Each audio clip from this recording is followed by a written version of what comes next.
Greetings and welcome to a Monday edition of the Shotgun Start. It is October 13th. Andy, how we doing?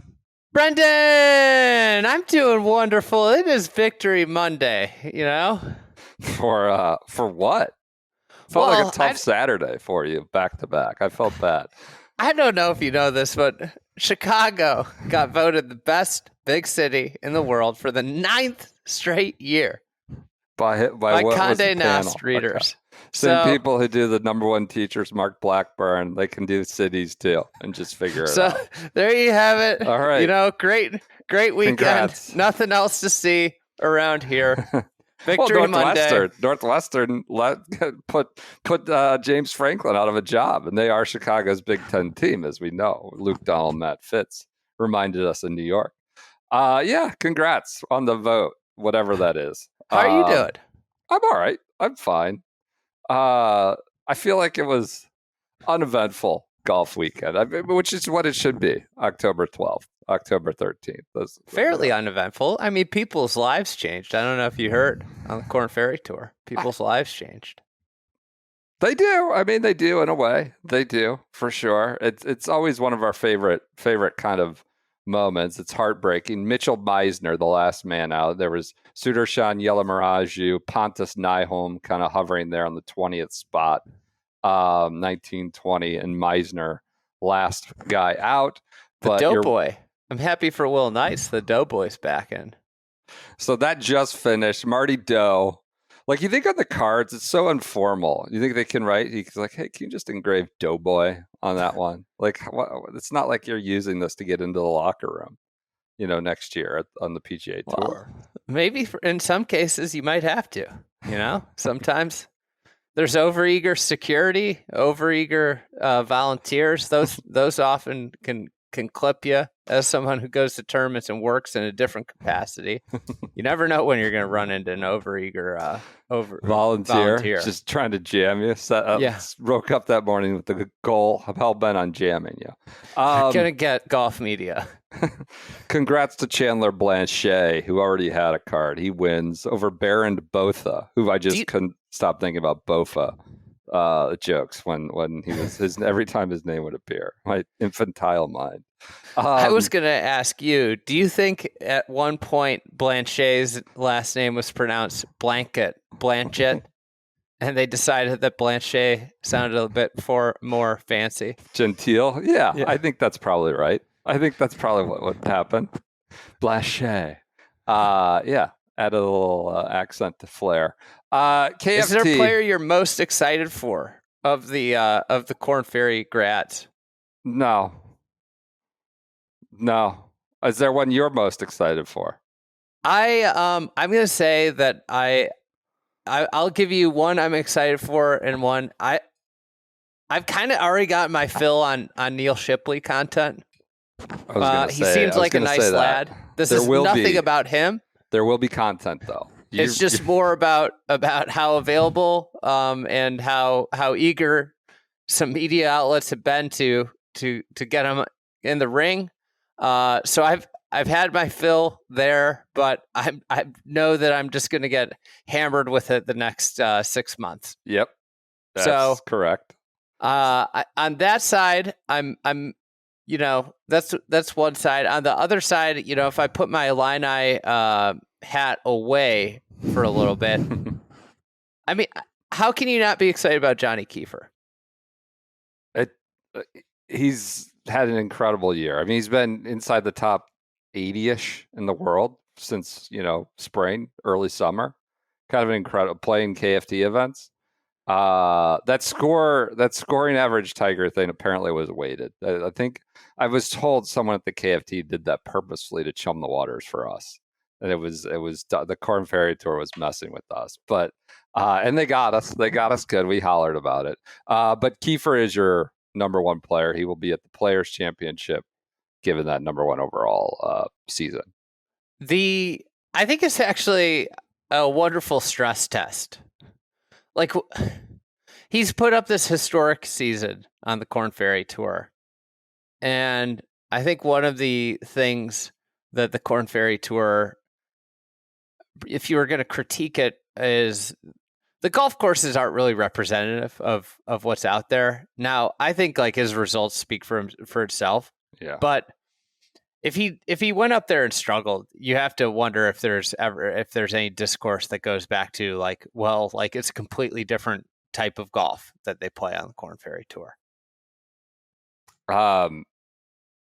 Yeah, it's an interesting discussion. How different is it? I think it's very different. That's fair. You just... Is it like, would you say it's like the Amex every week or the Byron Nelson CJ Yeah, Cup I think like week? it's a combination of conditioning. Yeah. Like they just listen, like the PGA Tour plays a lot of soft days, but when the courses are right, for the most part, they're pretty dialed when there's not been bad weather. I think you're just playing some really, really weak golf courses from both a design standpoint, how they kind of fit the modern game, and then also the conditioning level is just not the same. I mean, it's hard to like compare it to other sports because most other sports, the conditions are stipulated, and not that complex. But setting up championship golf, especially given the strain that the modern golfer puts on most golf courses, is extremely hard, and there's very few golf courses that do it well. So from that standpoint, you just have a situation where there's probably only like 25 or 30 golf courses that do a good job of testing men's professional golfers in the world, and none of those are on the Korn Ferry Tour for the most part. The good news, though, this week's honestly might have been. Yeah, decent for KFT for sure. The good news, though, for the KFT is that it could bleed down now because they have the Morgan Stanley course setup AI tool that they can utilize that just can really bring everything to a certain level, right? I mean, can't they just license that down to KFT? I completely forgot about the AI course setup tool. They have that. Yeah, that was a fun whipping post early in the year. They were so excited about that. I think it is branded. I think it is Morgan Stanley, if I'm not mistaken. I wonder what Brian Rolapp's thinking. He's in French Lick, Indiana, on Sunday, October 12th, giving out cards to Emiliano Gonzalez, Kensei Hirata, Trace Crow. He's probably like starstruck by Trace Crow. It's. I wonder what he's thinking. Honestly, like, how do we integrate this, or do we integrate this? What am I doing? How did I think he's probably looking at these guys and thinking these guys aren't much different than Pepe Peter Malnati, and maybe they should be playing together. Should be some sort of combined thing. We're going to get to the Champions Tour pensions being cut down here a little bit later. So I got to give a shout out to the broadcast team. Yeah, that was fun.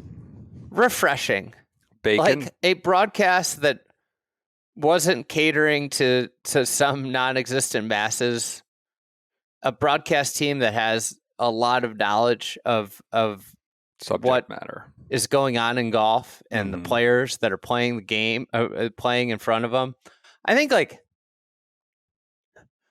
sometimes we lose sight of how important when somebody goes to an on-course interview, how important it is for the interviewer to have like a very deep knowledge of golf. But Brentley is like an encyclopedia. I mean, the guy knows everything. And when he's interviewing Jeffrey Kang about when he was a junior and he was, highly thought of like Jordan Spieth and Patrick Cantlay, and asking him a question about like, how's it been for 14 years watching, that happen? Yeah. That is, to me, a level that we rarely get with those interviews. And I think he did a really nice job with the USAM, similarly getting, like just knowing a lot about these backgrounds and asking questions that clearly like make people think and give thoughtful answers. He is an encyclopedia, and a lot of times like maybe it doesn't pay off, or maybe like you that's why you do the work, though. So when you can have that chance to ask that question, I thought it was great. I thought there was a couple times it's like, was he getting bonused if he could make a guy cry? And they're like director's chairs there on the putting green as he gives, like he did a good job because it is, as you said, life changing in a way, or an emotional moment. I read an article by him while we're on Brentley Minute here on the first guy out, Mitchell Meisner. And this is just like the facts he brings. The guy, I feel terrible for him. It's like he was like on the verge this weekend. He putts lefty because he had the yips as a senior. And he just switched from putting righty to putting lefty. And now he's like a high-end KFT player, high-end maybe almost PGA Tour player. And he's like, it's fixed. I was like looking into sales jobs and insurance jobs, and I just decided to start playing lefty my senior year. And he's Mac Meisner's, I think, older brother, maybe. And yeah, but he's been hurt. This is another Brentley fact. He's been hurt because one of those games in a bar where you punch, like a boxing game, you like punch the thing, he like messed up his wrist. He's had to have like 2 surgeries on his hand in the last year. Punching stuff in golf, not a good. Being interested in fighting in any way or fighting simulations, not a good mix for a golf game. You got to protect these hands. Yeah, with the utmost care. What was the bar game in Champaign you would play in college? What was it? Was there like anything? Was it Golden Tee, Papa Shot? What'd you guys have going? Those speed bag games I never understood. The boxing game, I don't really get it. I mean, like normal shuffleboard. I don't know. We didn't really play bar games. I think we played like beer pong and drinking games. At the dive bars, it feels like all these university dive bars. There's like some, Oh, not our dive bars. Our dive bars weren't that nice.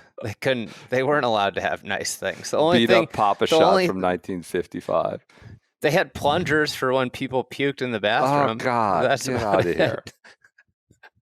Well, Mitch Meisner took an unfortunate swing at some bar in North Carolina, but he's the 21st out. I'm legitimately excited for Christo Lamprecht. I think he'll be obviously the subject of content as well. The lanky speed demon in South Africa. He obviously turned pro when he had Masters exemptions and other exemptions and didn't use them, but now he's coming back up to the tour. He's one I'm excited about. Beyond Kiefer. Congrats to Chandler Blanchet for winning. Blanchet for winning the KFT championship. Let's move on. You know how you should celebrate? How you could celebrate? How? You could get some new coffee.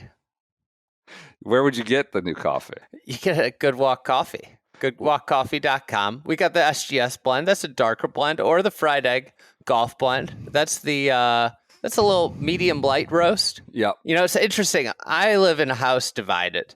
My wife likes the dark blend. I like the light blend. Oh, really? That's terrible.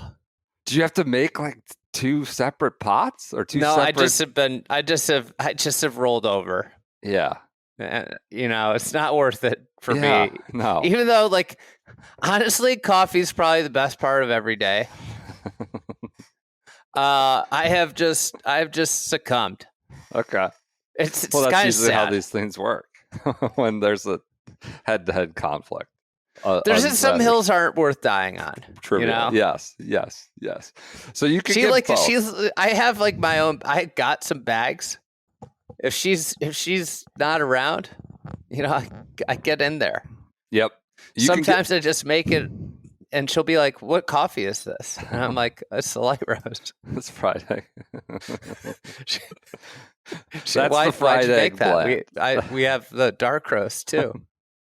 We have K-Cups as well now. You go to goodwalkcoffee.com/shotgun /shotgun. The code is SGS. You get 20% off your entire order when you use that code SGS. Or if you subscribe, you get 10% off every shipment, plus that 20% on the first one. That's 30%, I believe, would be the total there. 20 plus 10. Go to goodwalkcoffee.com/shotgun. Promo code is SGS at checkout. That supports our work, gets us out. Listen, lots of bad stuff coming out about chain coffee. There is? Start making it at home.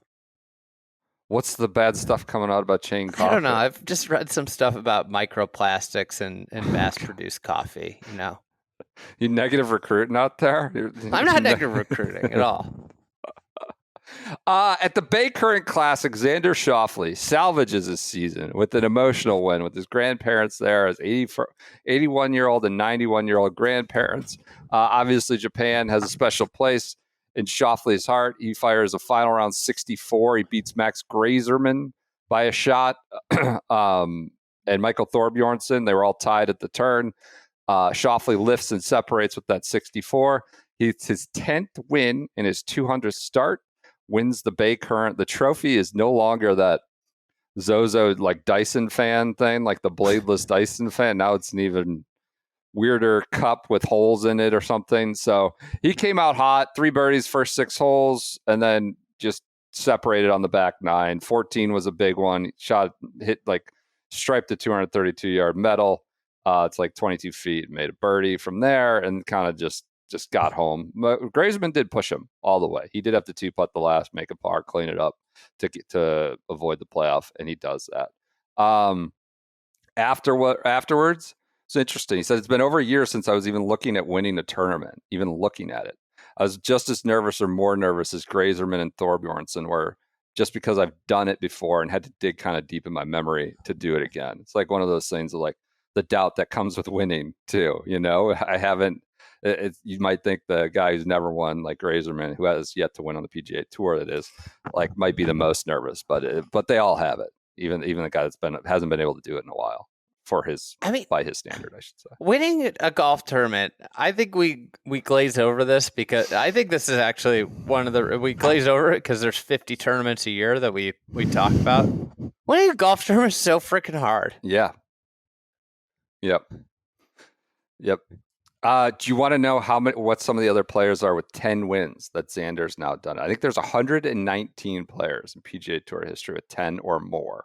Weiskopf's got like 15, right? Yep. Rahm has 11, so he is one clear. Rahm doesn't sound like he's done playing. Well, how many live wins does he have? This was his first winless year, they said, since 16 or something, 2016, something like that. How many times did he finish outside the top 10? Though? Like 0. He won the individual title without winning. So we do know that. That was a win. He won the Ryder Cup too. I guess those count. Yeah, he's got 11. Fellow 10 are Gay Brewer, Olin Dutra, Steve Elkington, David Frost, Don January, John Mahaffey, Mark McCumber, Larry Nelson, Dave Stockton, and Fuzzy Zeller. So wow. Xander with 2 majors too. Now, does Elk have 2 majors too? I think he just has the PGA at Riv. Just the right? PGA, right? I think that's that PGA. But you never know with some of the accounting practices at the PGA Tour. You never know how many people have wins. I was looking at these Scots from like the early 1900s with, at the top of the wins list. You know what Elk has? What? He's got a Players and a PGA. That's 2 players, actually. I mean, how many do you think Xander's going to? Majors? No. Total wins. He's always around. I mean, this was his worst year. I mean, could he get to 20? He's not young. I was gonna say, like, if I was gonna set it 17 and a half. We just said winning is so freaking hard. What would you set it at, PJ? You're rolling your eyes at our numbers. I 20 and 17 and a half feel high. I was thinking like 15 and a half. 15 feels. Can he get 5 more? I feel like I mean, how many we wins talk about him in the context of majors all the time, but with his U.S. Open record, feels like he's going to be around at least. That would be a big one to check off. The other aspect of the schedule that we have to mind is that guys play like the same schedule now. And when you throw Scotty, Rory, other elite players in the mix, there just are not as many wins available as there used to be. I mean, go pick off a Baycurrent. I was going to say, go play Detroit, go play the John Deere, and see what you can do. Go play a small field with a bunch of Japanese tour players. They did have that. I was going to say, and there might be more scarcity. Who knows? In addition to a lot of guys playing the same schedule, right? We might be even fewer events coming down the pike. There might be fewer opportunities. There may not be no Baycurrent. There may be no Sanderson in the fall. This is just carving. We're already talking this into existence. At one point, in the history of this podcast, we're going to be saying 5 wins is a Hall of Fame career. It's just so hard to win at the highest level. He beats Gravesman and Thorbjornsen. The other story on Sunday was Matt McCarty went out in 28, was going to shoot maybe 58 with the par on the last, hits it OB on the last hole, and this got aggregated into oblivion Sunday morning. So he makes a double and shoots 60 on the last hole.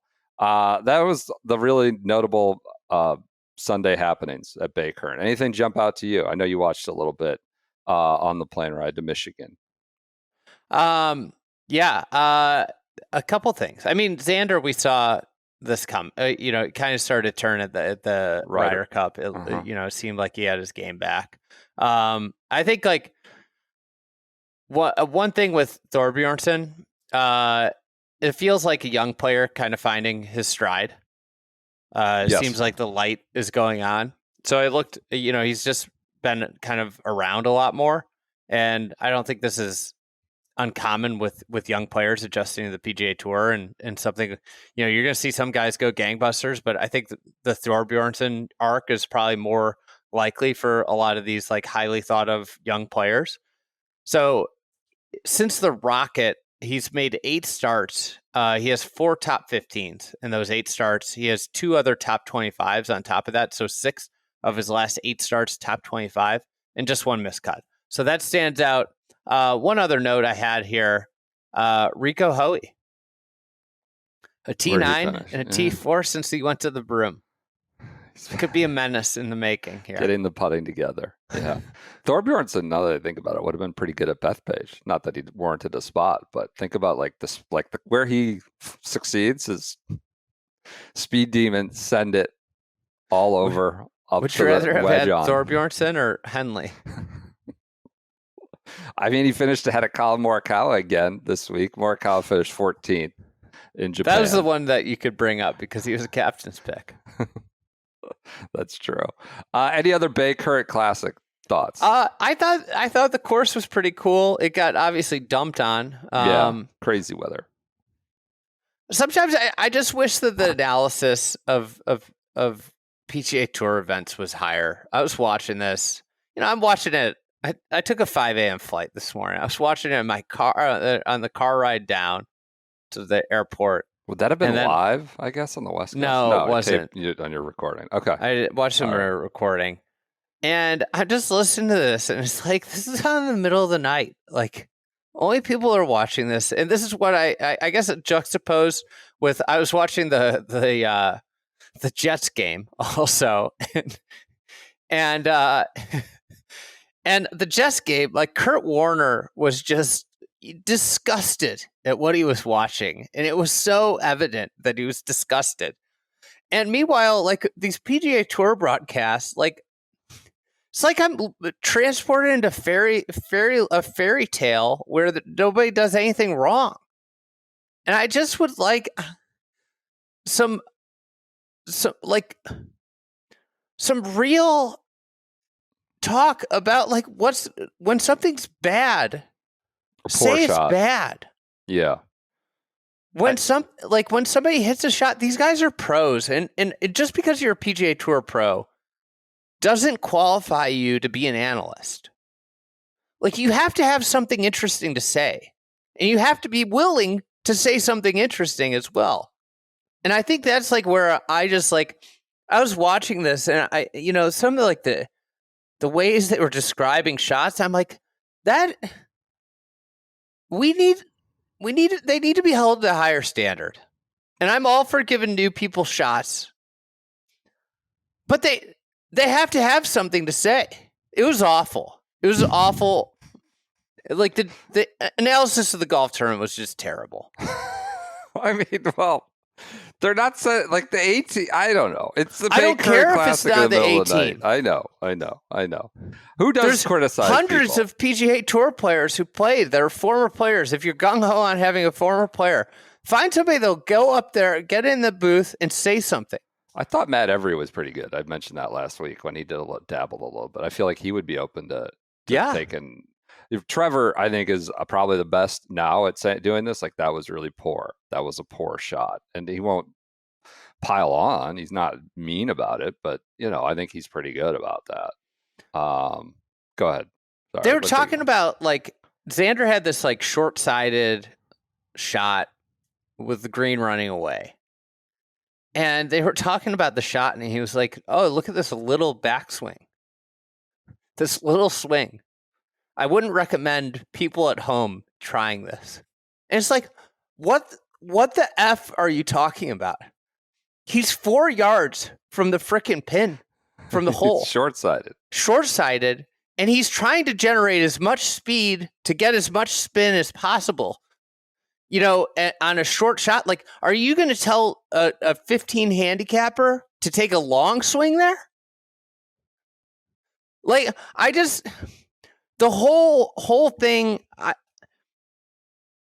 I thought, Savaricas did a fine job with the play-by-play, but the analysis just has to be a high. Like, why would you not recommend a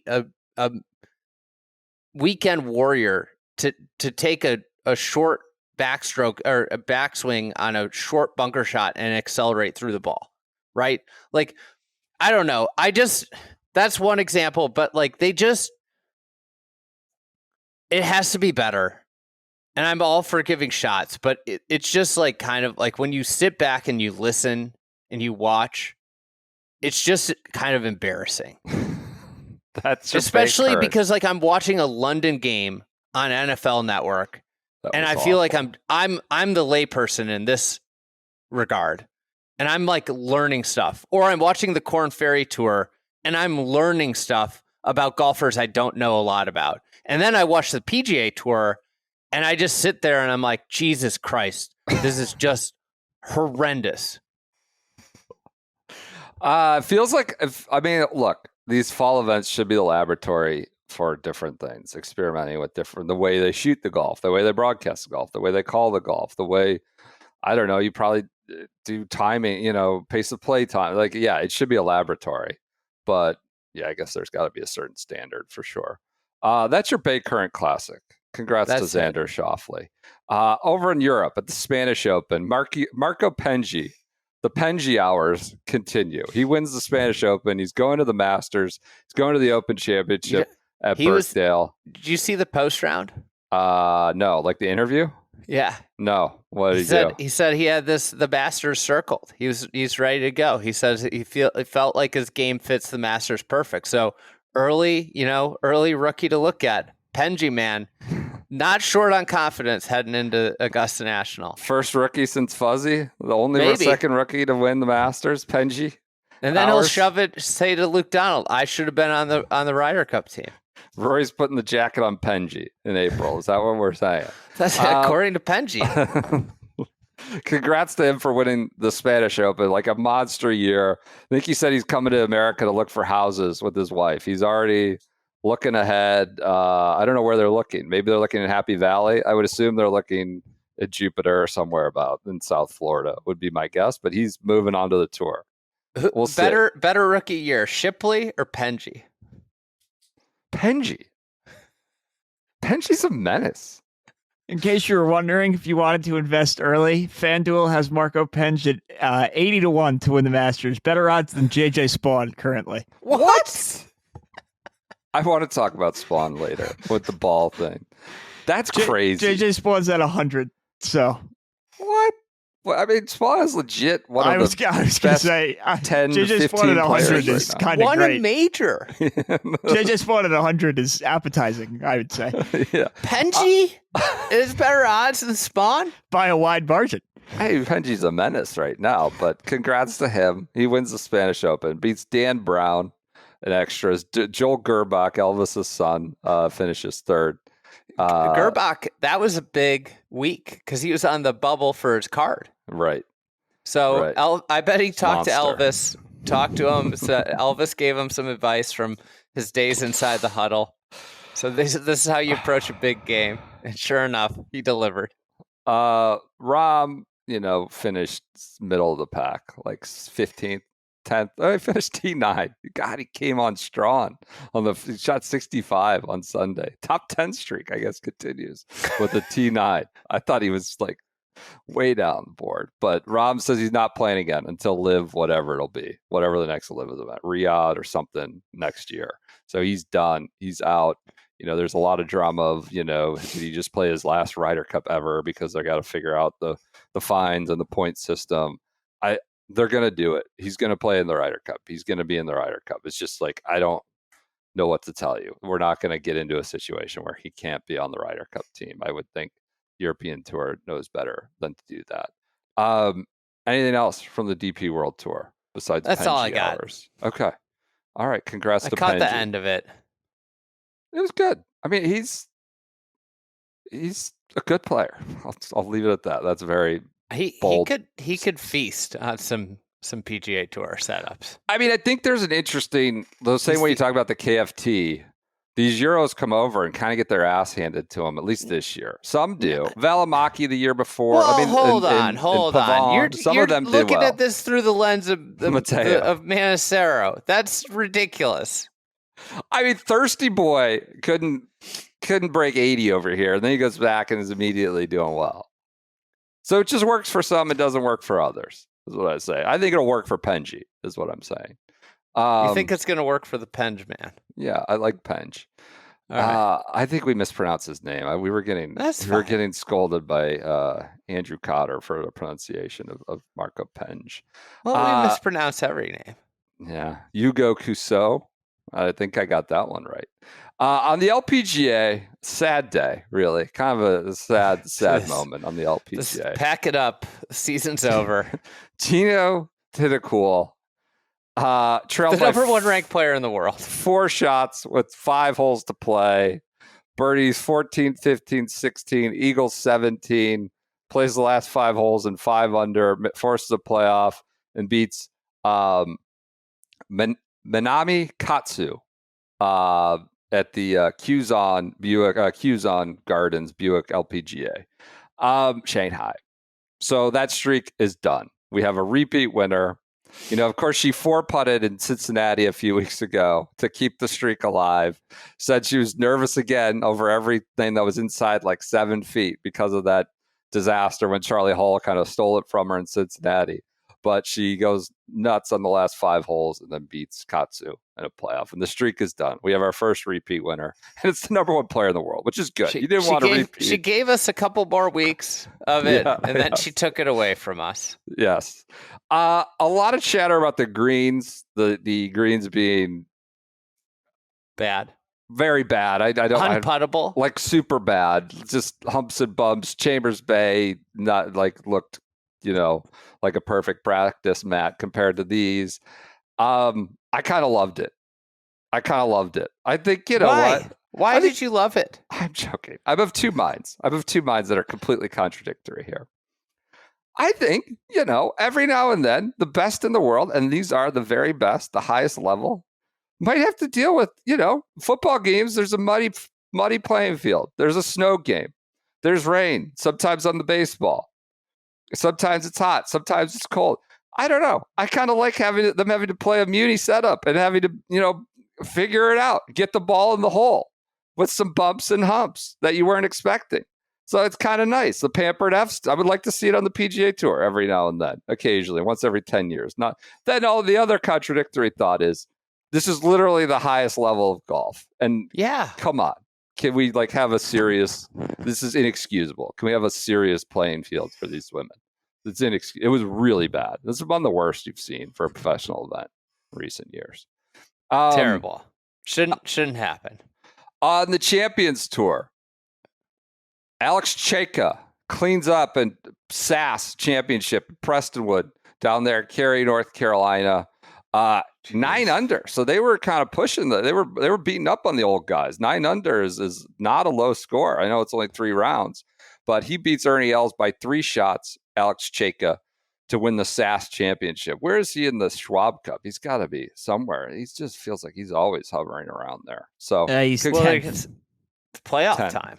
It's playoff time. It's playoff time. Brant Job, tough weekend for the Jobs. I mean, not that Jackson has been playing since May, but Tigers go down in a historic baseball game, and Brandt Job is Mr. 73 in the Schwab Cup. So, unfortunate weekend for the Job family. There was also an article by Adam Schupak. I don't know if you call them senior mules, elderly mules, where they kind of let it rip about the pension being cut down from 10 million to 8 million. Peter Jacobsen, Jake Trout, said it's disheartening. The PGA Tour former Friday Golf newsletter reader, Peter Jacobsen.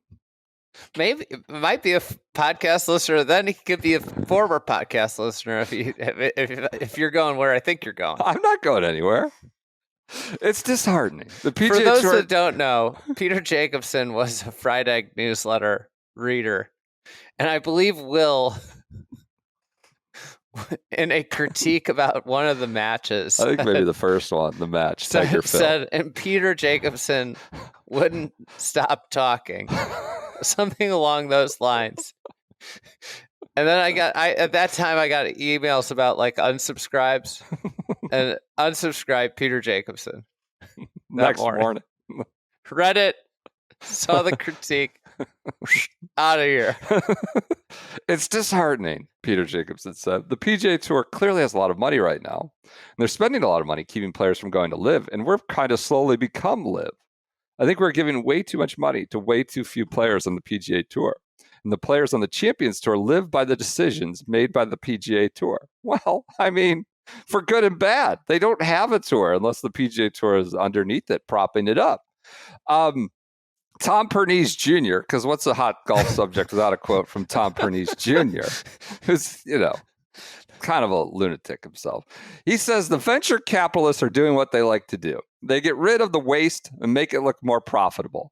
The tour is working to get their SSG, their 11% return. So anytime that you go for a prop and you have venture capitalists, things change. You ask any business guy, they're going to tell you that. So there we go. He should be writing for the Wall Street Journal by next week. Tom Pernice Jr. I love the 11% return. Yeah. Yep. And then you got Billy Andrade. Brian Rolapp. Another guy that the Champions Tour, this is what it was built for. This is what people are paying big money to come see Billy Andrade play golf. I like Billy. Rhode Island, I think, one of the New England golfers made it out. This guy's coming in. He's like Kaiser Soze, from the usual suspects. So we have a Brian Rolapp, Kaiser Soze comparison. There's a Halloween costume right there. You can say you're Kaiser Soze. Put it on the list, PJ. He's just slashing stuff. And, everyone's taking a pay cut except the PGA Tour players. I mean, that sounds like, isn't that a good thing for the players who are always whining about it's our organization? He continued, this is the same pension that 25 years ago was 10 million. So it's like, wait a second. Our pension should be like 20 million to 25 million, not 10 million going to 8 million. So he says it's stagnant. It's been 25 years at 10 million. It should be up around 25 million, with inflation. But instead, we're going down to 8. But we don't have control of that big board, and they're going to do whatever this new guy wants to do, I guess. It should be up higher, in my opinion, but nobody's going to listen to us or me. So... we've got the big fans of Social Security when it comes to their own tour, right? The social safety net of the pension going from 10 to 20 to 30 million. Honestly, one of the most amazing things is to poll. If you polled this selection of men on similar situations in other industries and how they would fall on that. Like a union, and then see how when they're involved, they feel the complete opposite. It's interesting. It is interesting about that they want their cuts. This is the whole thing. The whole thing of like, can you just be super average? And by that I mean you are among the best golfers on the planet, but you finish 100th every year, and nobody knows your name. Tom Pernice and Billy Andrade feel about teachers' pensions? I don't know. I think I Where know do how you think Tom they come Pernice down feels. on that I think topic? how Tom Pernice feels. I'm not sure about Billy. I don't know. I don't know where Billy sits. But yeah. Elsewhere in news, JJ Spaun has a Ryder Cup ball problem. So this came out October 9th, end of last week. Said the equipment dilemma, this is a Golf WRX headline, equipment dilemma that kept JJ Spaun out of foursomes action at the Ryder Cup. So I'm like, what could that be? Did he have, what's going on? So he was told early on. This was from the Subpar pod, right? It was, yes. Originally, no, it was on the Straight Facts Homie podcast. I don't know. I think that's Trey Wingo's podcast where Colt Knost was a guest. So we're making our attribution right here. I play golf with JJ a lot here at home in Scottsdale. We were playing together Thursday before he left, and he shot 60 on me, by the way. So he looked in pretty good form. I said, any idea off the record, who are you going to go with? And he's like, I know I'm not playing alternate shot. I said, what? That's Colt Knost. And he said, yeah, part of it. I'm the only one who plays a Strixon golf ball. I looked at him like, you're, in my opinion, a top 3 ball striker on that team, and alternate shot's all about giving yourself chances for birdie. He's a great driver of the ball. He's a great iron player.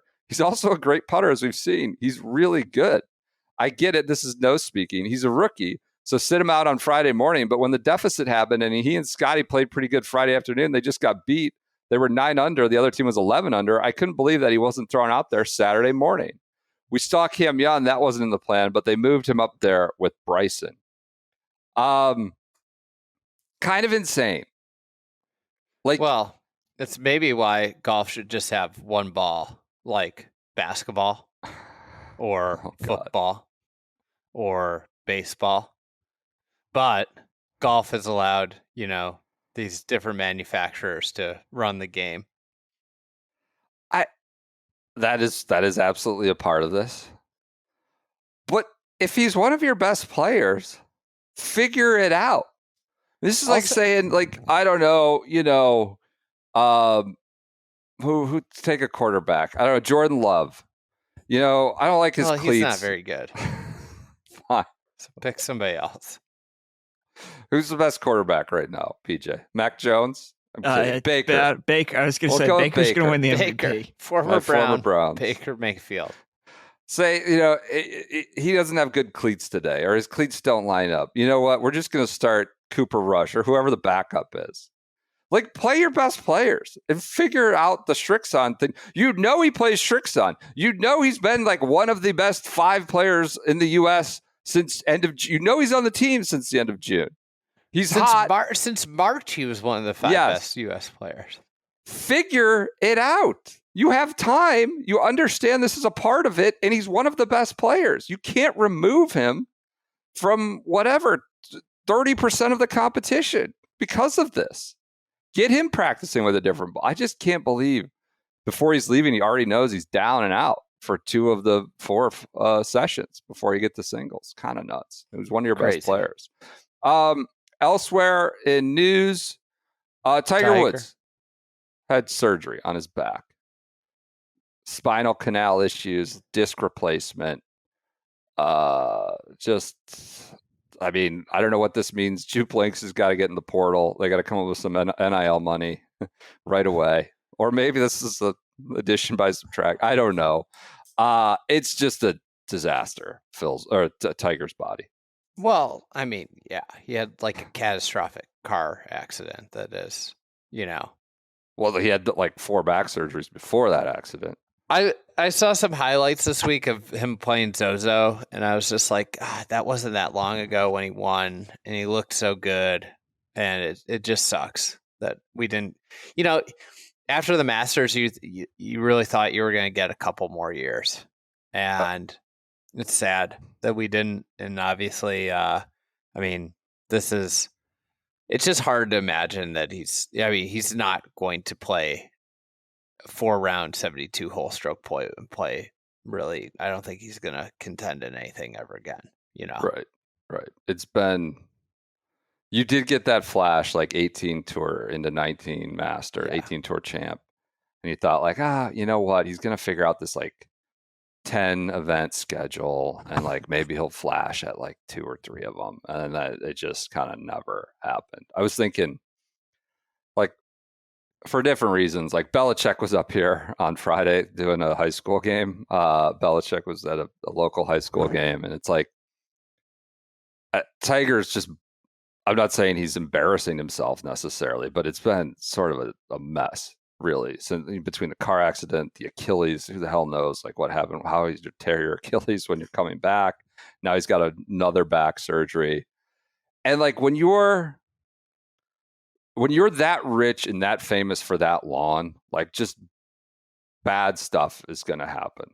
But it's just natural. And like right now, I think about Tiger's body is just broken in 100 different ways. Phil is like on his computer tweeting about everything, like with regardless of whatever you think about his positions, like he shouldn't be on his like phone tweeting about all this random, like it's kind of sad. Jack is like suing his own company, or what was his own company, for like utilize. It's just been like a weird spot for, and like when you're this rich and famous for this long, you get off the stage or go hide. It's tough. Could I point something out? Yeah. Ernie Els is just trying to rid the world of autism.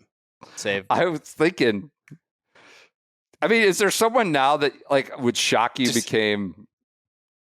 I mean, if Scotty like 30 years from now was like just nuts. I don't want to. These are different forms of self-inflicted issues. One's in injuries, one's scandals, one's just kind of being weird on the internet. One's poor business practices. Yeah. Like Scotty would be surprised for me if we're like, you never know. You could have an idiot son who's, trying to sell golf balls in the background of a Lee Elder homage. You just like when you're this rich and this famous and you're in front of the kid in life, public life for this long, and you're seeing it now with Belichick. I don't think Tiger's legacy changes or Phil's legacy changes. It's just like, it's kind of a weird time when you're this long, when you've been on the stage this long. So, that's Tiger. I don't know if we'll see him. We're not going to see him in the TGL. He's definitely out for TGL, which is a separate point. Don't you think? Like, well, how long do Tiger and Rory, these headliners, do this TGL stuff? I mean, it feels like I thought the Achilles was kind of the end of Tiger being a headliner for golf, but he's still, I think Rory's going to have like a long period of time as like the statesman. I think that's right. I just wonder, like, does he want to do TGL? Does Tiger want, like, I don't know. They get off the ground, figure out the next generation. Last but not least, Eisenhower Cup, South Africa wins. Texas's Christian Moss plays quite well. You wanted to talk about this. No, I just said that's a big tournament. Noted. Yeah, big deal. South Africa flexing. Danny Bennett, also Texas. Yep. Texas got Illinois got the Belgian pipeline. Texas got the South African pipeline. And they've got the Red River Shootout too, or rivalry as it's now called. They clipped Oklahoma on Saturday. So I think PJ needs to apologize to the entire listenership. About what? The game this morning?